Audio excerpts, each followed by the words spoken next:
Hello, my beautiful mythical old souls, and a huge warm welcome back. Could the way you look be the most direct reflection of your very soul? Not a mask, not a flaw, but a message. In this episode, I invite you into a soul to soul journey into the heart of beauty. We look at beauty not in the way that we've been sold or shamed for, but the deeper imprint that reveals your myth, your lineage, and maybe even your destiny. I share the 7 beauty archetypes: the lover, enchantress, queen, wild woman, maiden, artist, and mystic. Each of them carries both a wound and a gift. These aren't ideals we're meant to chase, they are blueprints of the feminine soul. Together, we begin to feel into which archetypes might be most alive in us and how the very places we've judged as not enough or too much might be the key to our mythic beauty. This is an invitation to remember the truth written in your flesh and receive the first drop of your own beauty potion. And before we jump into all of that good stuff, if you are already recognizing some of what I'm speaking about in this intro, if you have felt the pain of hiding, contorting, or doubting the way you look, come join me in Beauty Potion and we will dive deep into the beauty wound. Not to just stay there and feel the pain, but of course to alchemize it into something that is truly yours, your own mythic beauty. Find out more and join me at bemythical.com/beauty. We begin very soon. I think it's 2 weeks to go, and there are just a couple of spaces left.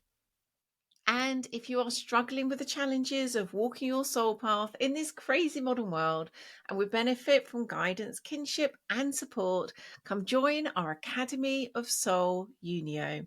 You can find out more by hopping on over to bemythical.com/unio or click the link in the description. And now let's get back to this week's episode. Let's dive in.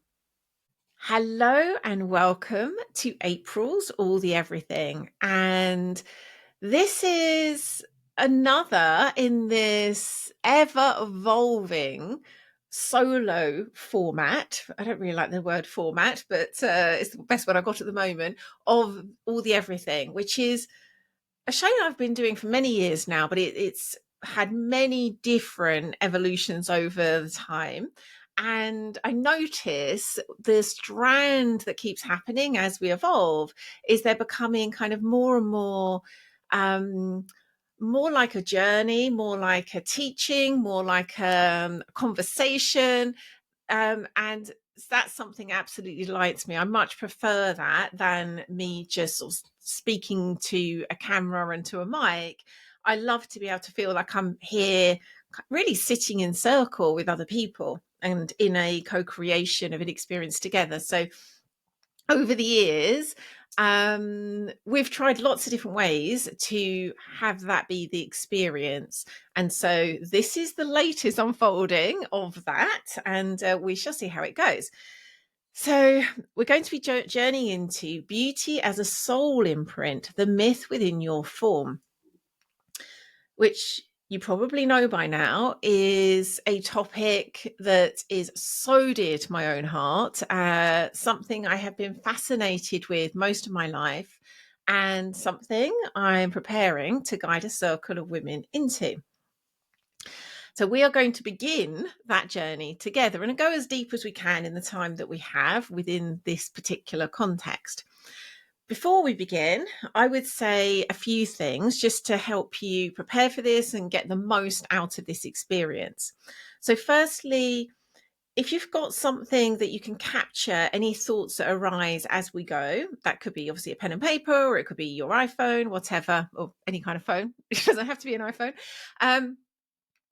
And you might not necessarily kind of want to capture every single thing as you go, but there will be moments of reflection where you might well want to capture what came up. And I would very much suggest you, if you do so, capture it exactly as it came through, without judgment, without sort of thinking, oh, that doesn't sound very, I don't know, intelligent or cool, or that sounds a bit vague. Just capture exactly what you saw or felt or heard, because it will be very informative in terms of allowing what shows up to be that insight into your soul, a portal to your soul. So that's the first thing.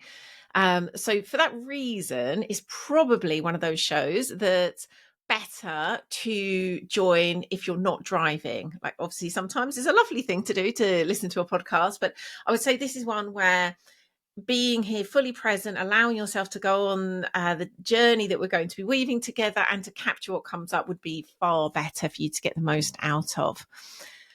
I will also, because right now I am creating this with members of the Be Mythical Facebook group, as we journey, I'll be asking questions to all of you, but the people in the Be Mythical Facebook group may well be sharing their responses, some of which I will share here on the podcast. I just want to give that context. That's what I'm doing when I say things. In fact, I'm going to share one now that's just been shared. And I asked, how people were feeling about this journey. And this is, I guess, a really, for me, an indicative and poignant example of how we feel there is something more to understanding this physical form we've come in, how it looks, how it feels, and what that might show about our soul. So what's been shared is, and I'm not going to use names because some people might not be comfortable, so I'm just going to always share them anonymously. Even as you said that, I suddenly realized how powerfully connected my belly is to fertility and mothering, which are clearly connected to my purpose here in this lifetime.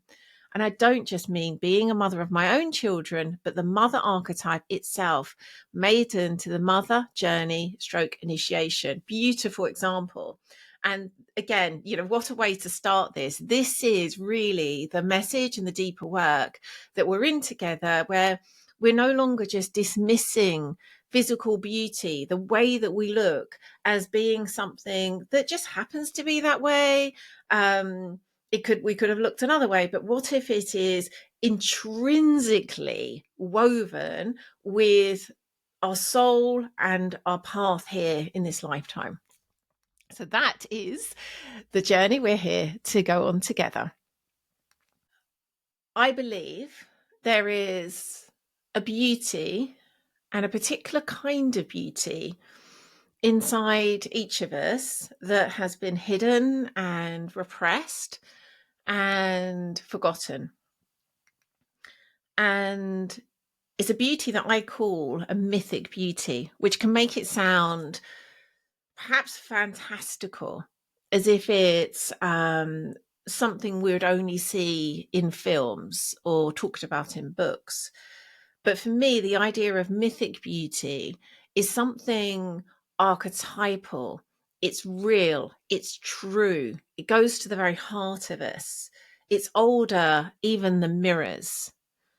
It's that reflection we saw in another woman sitting across from us in circle, or when we were gathered at the well. And it's that beauty that is a reflection of our soul's truth that we are going to journey in and with today. And again, this is the word beauty itself, and this notion of beauty we have in this modern world. It has simultaneously so much allure. It has so much power. We want it. We are drawn to it in others. We seek it. We pay money for more of it. And then simultaneously, we dismiss it. We say it's shallow. We say it's something we shouldn't focus on. And if we feel we lack it, we feel terrible because of that. And then simultaneously, often shame ourselves for feeling terrible about this. So whilst beauty is dismissed constantly, we can just feel how much is there by how much we're feeling about it. So today, we are not just looking at it from a perspective of the ideas about beauty that we hold in our modern culture, we're really entering a place, a temple where we can meet beauty as I believe it really is. And again, this isn't beauty that is only this mask that you feel you need to create or hide behind. And again, even that is something that I really want us to journey with and question, like, is it just a mask? But whatever way you relate to the way that your face looks, your body looks, the deeper invitation is to see, how about this is a symbol, a clue, a doorway into my very soul and how it's meant to sing through my flesh in this lifetime. So that's the journey we shall be taking together. And my hope and my intention for all of us is we get to see something about our own mythic beauty. So the first question I have is perhaps the hardest one that I'm going to be asking through this conversation. And I invite you, before we begin, to just take a moment, just settle in and close your eyes if you're in a position to do so. Just take a few breaths. Just really notice how your body's feeling and allow your awareness to follow your breath down into your body with each inhale. Then just let go of tension on each exhale. And as I ask this question, I invite you to pay attention to what you notice, what you feel, what do you see. When did you first feel that the way you look was dangerous, wrong, not enough, or perhaps too much? And how did that show up?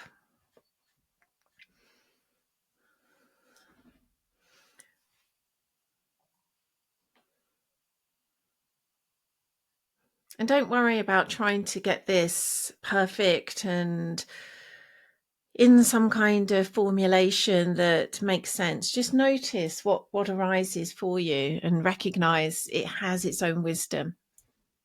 And don't dismiss it as well. Again, there's these stories that are shared within families, and we'll talk a bit more about this, I suspect, in a minute. This idea of this is the pretty one, this is the clever one. It could be that you were made wrong for the particular way that you dressed or expressed yourself. And so all of these things have meaning and are so easy to dismiss, and yet they hold such power when we allow ourselves to recognize them. So what's that for you? When did you first notice that about the way you look, and how did it show up?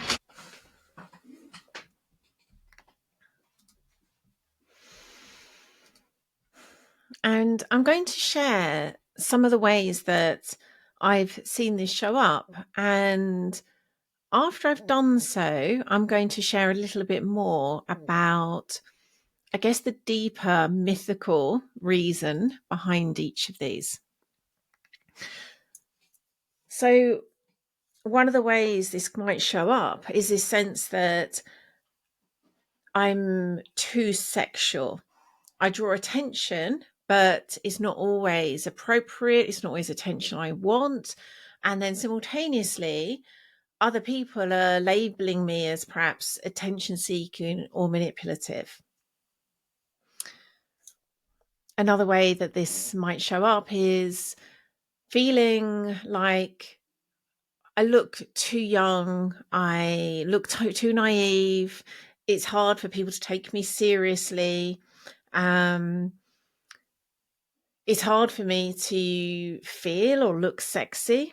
I always feel as though I'm kind of got this like naivety and innocence that isn't a good thing. Another way this can show up is feeling like I'm too masculine, too unrefined. I either don't have any interest in or don't know how to groom myself in a way that has other people feel that I'm kind of fitting in and looking right. Another way this can show up is feeling like you look different in some way, feeling there is a kind of like classical way to look beautiful and you don't fit it. You've got a kind of like, say, for example, a quirkiness or a strangeness that isn't considered beauty. It might be that you feel as though people see you as like looking a bit away with the fairies, kind of out of step with this modern world, like you're kind of dressing in a way that only made sense thousands of years ago. And you look too woo, too sensitive, too, again, strange. Another way this can show up is needing to be this perfect, polished, serious presence and looking in any way, let's say, youthful or sexy, that would feel as though it's kind of an undermining of who you are. People wouldn't be able to take you seriously then. And then another one, and this is the last one I'll share for the moment. And this is an interesting one because it, in some ways, it's the kind of beauty that is so often prized and seen as this classic beauty, but feeling as though you look too feminine, too soft, and perhaps other people might see you as less competent, particularly as a grown-up in a business setting, but this can happen much earlier. Perhaps even other women look down on you for aligning with those traditional beauty standards. So these are some of the, I guess, archetypal ways I see these wounds around beauty show up. So just notice if any of those descriptions I shared are experiences you've had, and often we'll have more than one. And I'm going to share now the archetypes that lie behind each of these different wounds. And I'm doing it in this way because there's often an idea that we'll have like, oh, I don't want to be this or I want to be that when I name the archetypes. And so starting with like, what are you noticing? What do you relate to first allows you to then like, oh, okay, perhaps this is an aspect of me. I'm just going to share something that's been shared in the group. Thoughts of instances of feeling different because of skin color and different facial features, and in some cases not feeling welcome because of it, such as racist jokes being told whilst I was there on a school bus trip. Yeah, bless you. And it's that feeling of difference, at the heart of so many of these different wounds. It's different, but not different in a way that's kind of cool or quirky. Is different in a way that's wrong. In my family, the masculine was critical of our body stroke looks, and the feminine mocked any attempt to change that, including dressing up, plucking eyebrows, makeup, etc. There was no way to win. Oh, yes. It's not exactly my own experience, but there's in different ways I've experienced something very similar to that. So I'm going to share the archetypes that are behind, and I'm going to do it in a different order. So it might be hard at the moment, and I'm doing it intentionally this way so we don't get too sort of locked on. Actually, before I do this, I'm going to share something. So during our beauty potion, we're going to be working with 7 mythic beauty archetypes and looking at their gifts, their wounds, their shadows, the mirrors they hold, and ultimately that beauty potion that they are, that medicine for ourselves and the world. And again, each of them have a wound that we often are unconsciously in and in the shadow expression of. And as we start to consciously look at these, we can then reclaim the mythic beauty that lies in the heart of it. So the whole idea of this work isn't that we just kind of stay wounded. It isn't that we make wrong the shadow expression. It's that we recognize that we have these mythical, beautiful archetypes within us and are able to alchemize that wound into mythic beauty. And each of these 7, and I've chosen 7 for reasons that we probably don't have time to get into quite now, and some of them are a little bit of a combination of a couple of other archetypes, and some of them have kind of more than one face, as it were, and I'll do my best to capture some of that at least here. But really, the invitation is to recognize that all of us have access to all 7. It's not that one woman would only be one archetype and then another one would be another. All of us have aspects, have facets of each of these archetypes within us. And there's going to be, for most of us, perhaps 2 or 3 archetypes that we have this deep resonance with. And that resonance might not actually be in a way that's kind of like, oh, that's wonderful, that's so me. Often the resonance in itself will come in the sense of pain and like, oh, that's just, oh, I've experienced that myself. That does not feel good.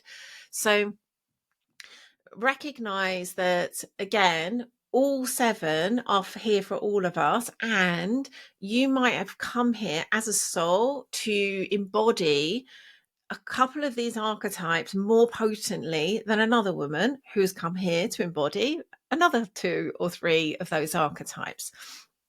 I'm just going to share a couple more of the comments here before I do so. My wounding has always been around my body shape. My thighs always too thick, my stomach too fat. This started showing up when I was 12 years old. I don't have many memories of my childhood years, but I remember being obsessed with food and diet, needing to be thin. This has largely been healed, but now when I look in the mirror, I see my mother. And given my relationship with her, this is hard. Yes, there's so much of the mother wound that's in this work around beauty. It's almost unavoidable. When I was growing up, I was never allowed to wear makeup. I wasn't allowed to shave my legs or have my ears pierced. I never had new clothes. All of my clothes are hand-me-downs from friends. Yeah, it's, again, this goes so much deeper than we usually allow ourselves to look. It has a profound effect. I'm just going to share this last one because this links to one of the examples I gave, which I'll then begin with. I've also always felt I don't look the part, especially in a professional or corporate environment. I've always been told that I look very young for my age, not so much anymore. And this could be why I don't believe I can be taken seriously. And this last part, and again, there were a number of different archetypal wounds I could see in those shares, but that last one around looking too young, and I mentioned this one when I gave examples, this is the one that I aligned with the Maiden archetype. And before I go into anything else, I'll say I really see that she has 2 faces. One, which is, I guess, more obviously connected with a maiden, which is that much more kind of like girlish, innocent expression. But there can also be a kind of boyish expression, like a mean expression. But both of them have this youth, this innocence, this sense of not always feeling they're being taken seriously.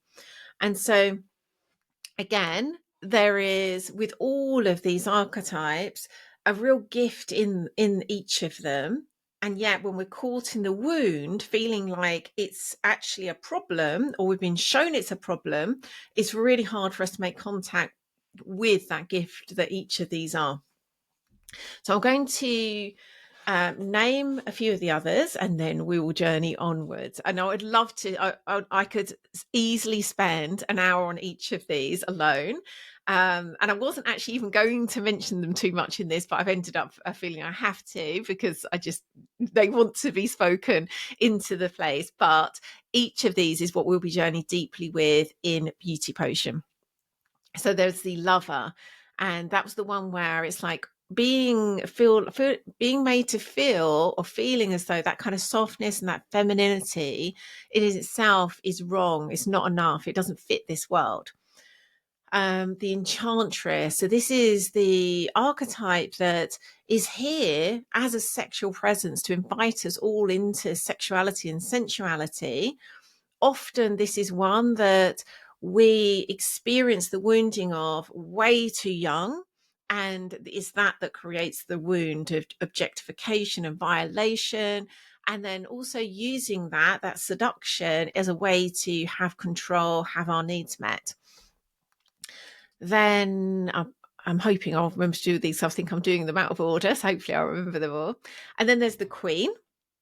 And the Queen is very much that kind of often encouraged to be grown up and serious and responsible, perhaps before their time.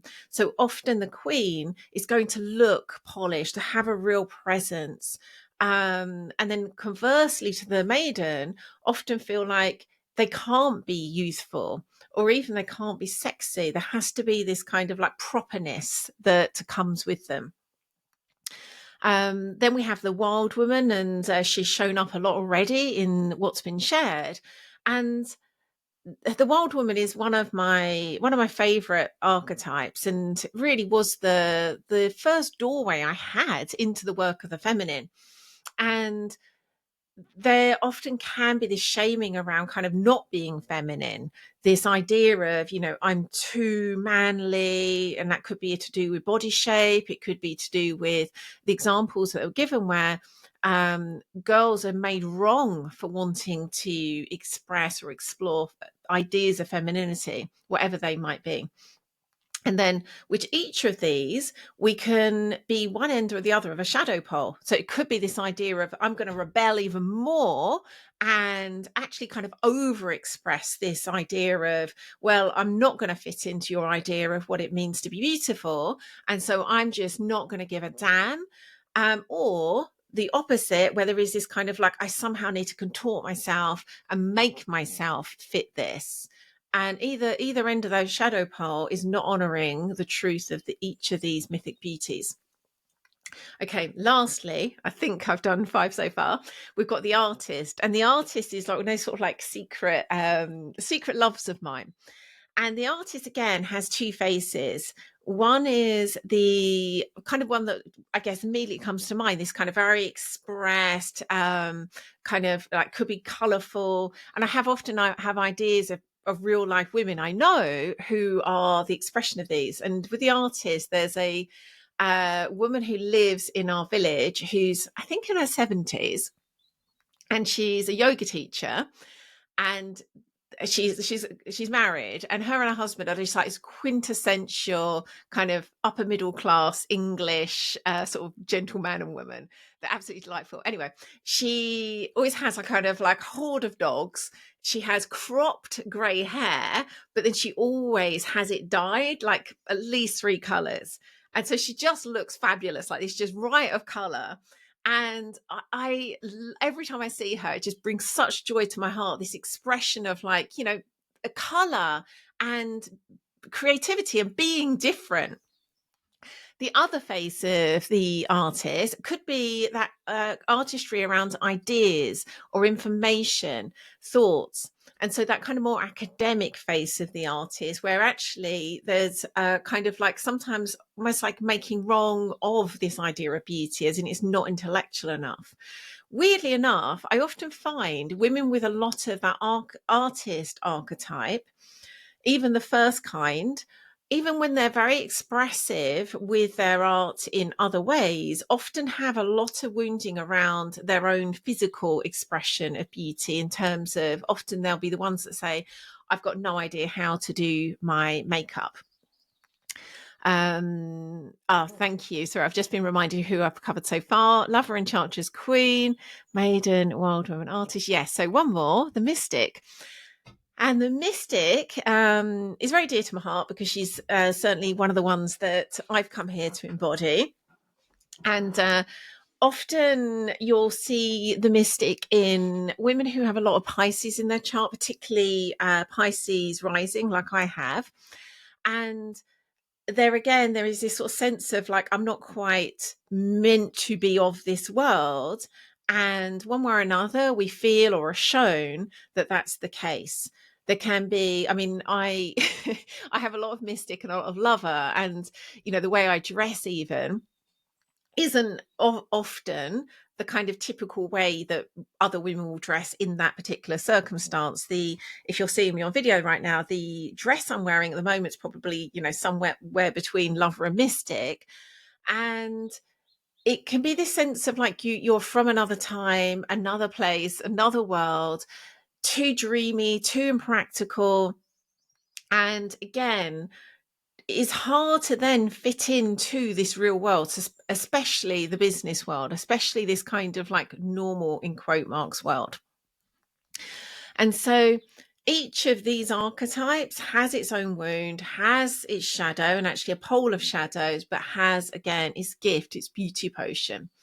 So for the moment, we will stop focusing on them, because otherwise I will just get lost and carried away with them, and we won't get into the rest of it. But what I'd love to do now is journey into what your mythic beauty might be. And I would love to know, and again, I invite you just to take a moment and close your eyes and go inwards. If beneath the wounding, your mythic beauty is there, shining, waiting to be discovered, what might she be? And what words or images come to mind? And again, they may not have any obvious meaning. They may not align with what I've just been sharing about the mythic beauty archetypes, but I'd love to know, what do you see and feel when you feel into that mythic beauty that lies deep within? And I'm just going to share another share that's in the group. What came up was being mocked in the playground and called Dolly, not being sure why, but knowing it was something to do with looking different and quirky. I still feel similar looks and micro mannerisms from others around this. Yeah, bless you. It's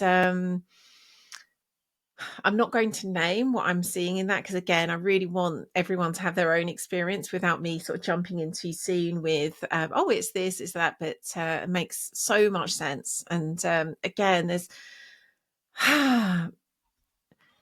this part of me is just being brought so alive with this conversation and us taking seriously the wounding we have around beauty, because again, from that place, we have the chance to claim the beauty, the real beauty that lies at the heart of it. Okay. What I'd like to do now is invite you on a journey together.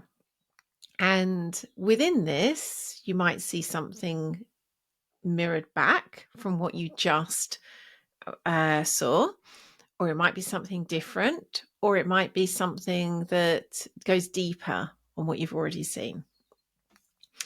So just again, begin by settling in, closing your eyes, moving into your body.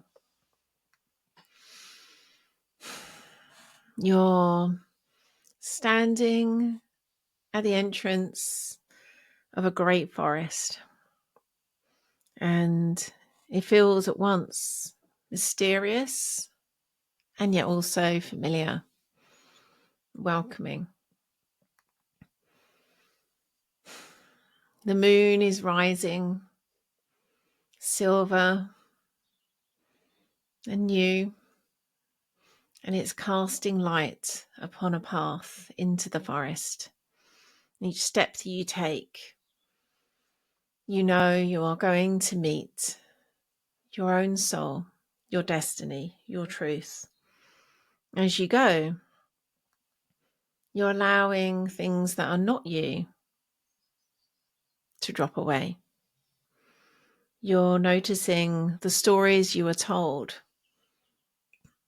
You're the pretty one, or you're the smart one, or you don't look right, you don't fit in, to fall away. You're allowing the shame that has clung to soft places within you to drop away. You're allowing the armoring that says that if you shine too brightly, you won't be welcome. You allow that to fall away. These ideas of beauty, that you need to look a certain way, little by little, you let those go. So every step you take, you're becoming lighter and truer and older and younger all at once.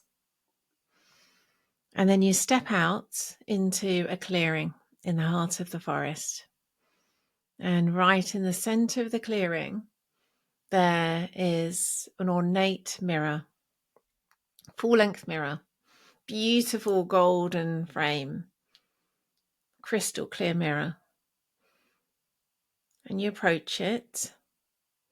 And when you look into this mirror, you don't just see your surface face, your everyday face, you see your soul's face. That deepest, truest expression that you came here for.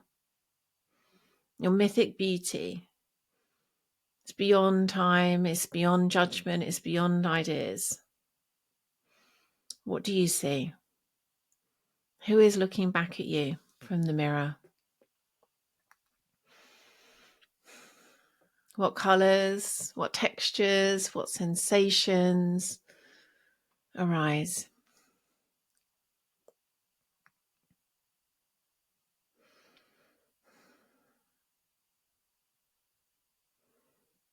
How does that feel?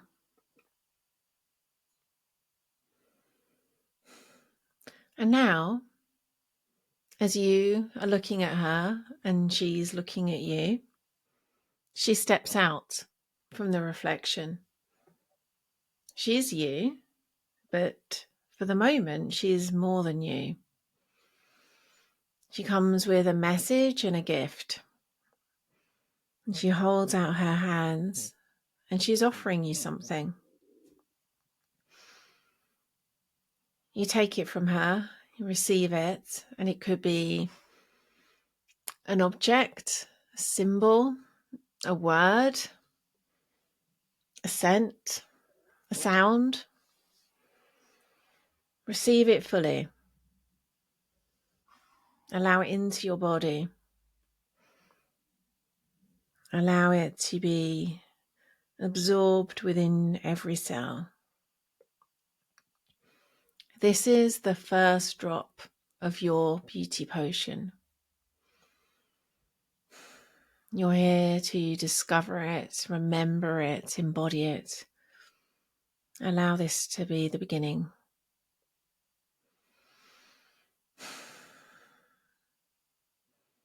Now, just take a moment to rest here for a few moments.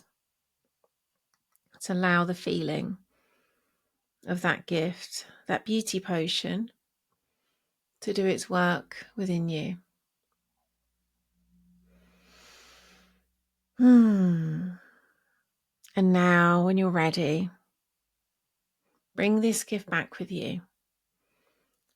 Bring it back to your waking world, your daylit world, to the circle of women who are here to remember mythic beauty with you.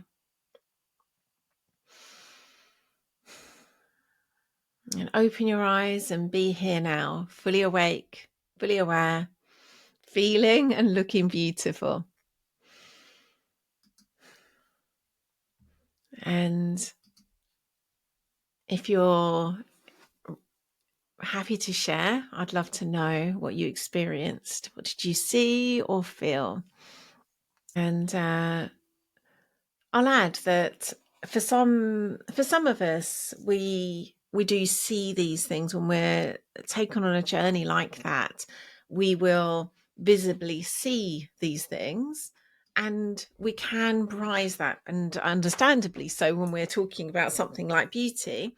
But recognize that these things often come even more potently in forms that we can't see. So much of the work I've done personally has come in ways that I can barely even put words to, let alone have seen them. And so recognize that if you were given a symbol that makes no real sense, if you couldn't see your reflection, but you felt something, really allow yourself to honor that. This is, again, your soul's beauty, your soul shape, these archetypes speaking through you. And they don't always speak in the way that we do in this waking modern world. So allow whatever you were shown, whatever were given, to be the gift it really is. So this is the work of Beauty Potion, and my intention today was to give you a taste of the Beauty Potion, and it's something that I would be happy to spend hours upon hours going deeper with you. But of course, there's only so much we can do today. But this is really the journey that I'm going to be guiding a circle of women into, where our beauty wounds are going to be fully seen and honored and healed. Those ways that we show up in response to it. So again, I use the word shadow not as a means to make that wrong, but to just sort of bring that into awareness, that we have these ways that we have been in response or been in reaction to the beauty wound, and then behave in a way that we feel is going to keep ourselves safe. And it's only as we bring that into our awareness, and again, this could be the way that we contort and hide and actually say, there's no point, I'm not even going to try and make myself beautiful, or conversely, kind of prove and overexpress and cater even more to these sort of modern ideas of what it means to be beautiful. Either end of these, and each of the archetypes have their own way of being at either end of that shadow pole. As we bring those into our awareness, we can alchemize them into why we have come here to embody those particular forms. And so again, going back to some of the archetypes I shared at the beginning, if we again recognize that these forms we take, these archetypes that we do actually look like, aren't just random, they've come here with truth about our soul. If we can recognize ourselves in the face of the lover who has come here to be that embodiment of devotion, of love, of tenderness, something that is so lacking in this world. If perhaps we are here to be the artist, to, yes, stand apart, to look different, to be inspiring, to show people there is another way to be, not to just fit in with the way that everyone else is doing things. We can then recognize that the way that we look has always, even when it's been most painful, always been showing us the map to our own soul. So if you're feeling that resonance to some of those archetypes, perhaps you're feeling some hope in what you experienced deep in the forest, I would love you to join me in Beauty Potion. We will be journeying for 10 weeks, and it's going to be a truly alchemical shamanic journey, and we will be journeying with each of those 7 mythic beauty archetypes, and in all the different ways: song, story, rituals, contemplation, sensual practices, creative expression, and actual potion making. There's going to be 8 circles where we'll come together for reflection is going to be a big part of Beauty Potion in all kinds of ways. That's one of the things I'm really looking forward to. But healing and invocation of the different archetypes, and also the goddesses that lie behind them, learning and sharing as we go. And then 2 dyads where I will pair you so you can sit one-to-one with another woman, face to face, mirror to mirror, and so you can reflect and receive what is seen. So that's the work that we'll be in together in Beauty Potion. And it really is one of those, well, I actually would say it's the crucible that has been one of the hardest for me to finally kind of admit to myself that I'm here to bring into the world. It's not been an easy journey for me at all. And I was surprised about that because the last crucible I led, Rose Quest, was so dark and edgy because I was shown very clearly the archetype we were here to work with was the sacred prostitute, which brings all manner of baggage and triggers.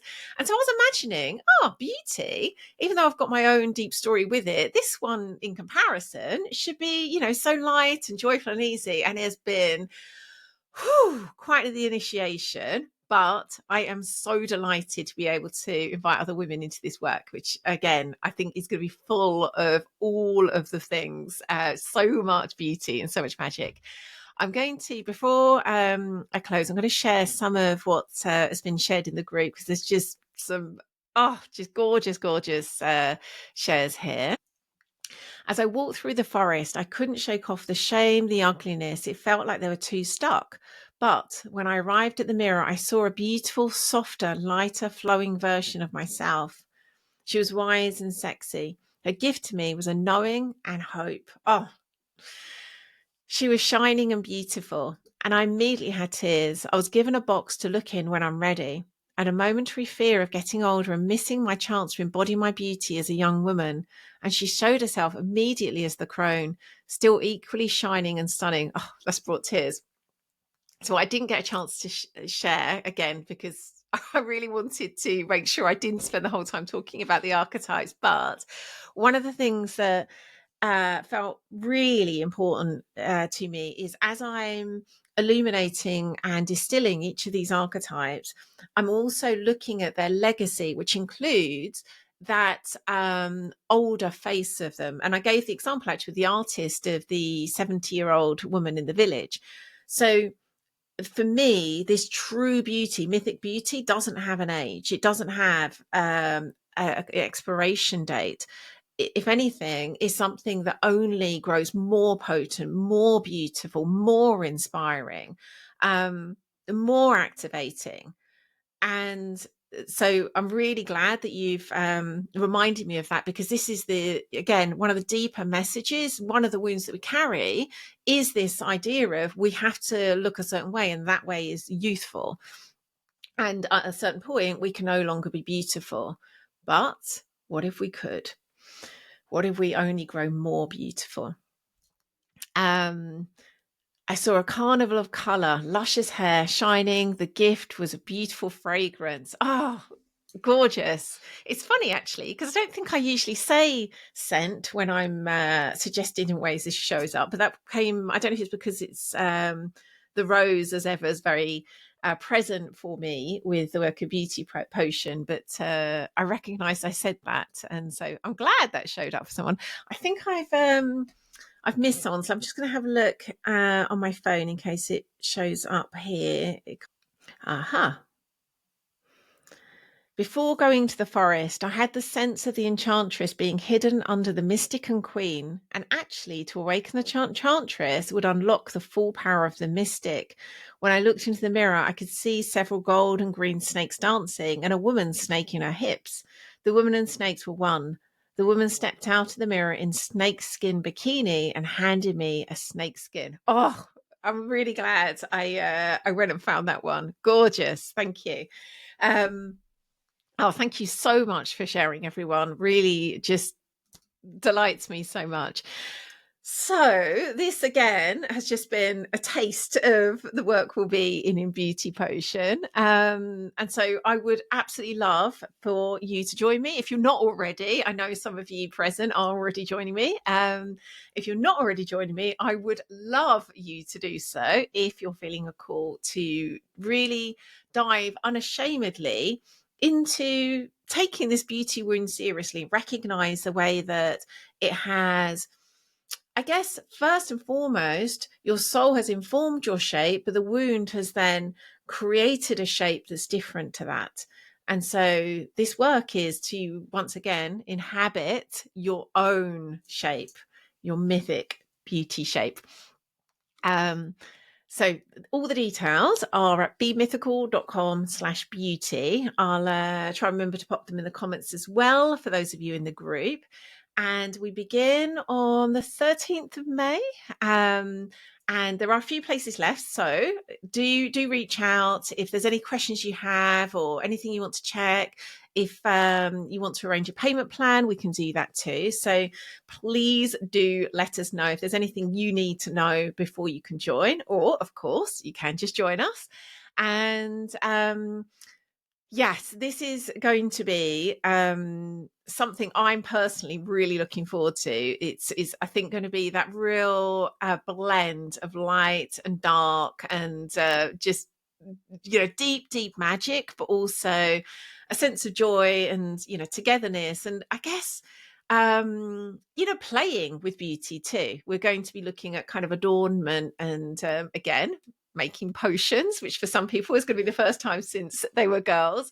So it really will be deep work, but also my sense is a lot of fun too. So I think that's it for the moment. But again, I could absolutely carry this one on for days, if not years. But for the moment, thank you so much for joining me. It has been such a pleasure to begin to share this work with all of you. Have a beautiful day. And I really hope to see you in circle when we begin on the 13th of May. So much love. Bye-bye. I very much hope you enjoyed watching that. And if you did and you're not already subscribed, then do hit that bell thingy and subscribe to automatically get each fresh new episode as it's released each week. If you'd like to find out more about the work we do at Be Mythical to guide and support old souls in this new world to live their own unique myth, do hop along to bemythical.com and you'll find out all the ways you can join us and go deeper with us on your own mythical journey. Lots of love for now. Mwah. See you again next week.